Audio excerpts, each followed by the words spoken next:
Kaya, para pagkalunan ng Osmuno ng pagpagpag, ipagpapalay ang siyam na atay Bulacanes para sa kulay na pagbabago.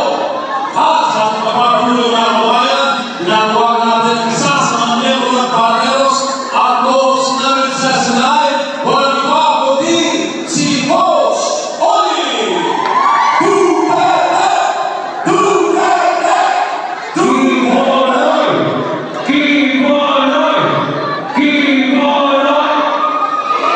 Ay, naku, aakyat kanina! Kimonay! Kimonay! Kimonay! Kimonay! Kimonay! Kimonay! Kimonay! Kimonay! Maraming salamat po unang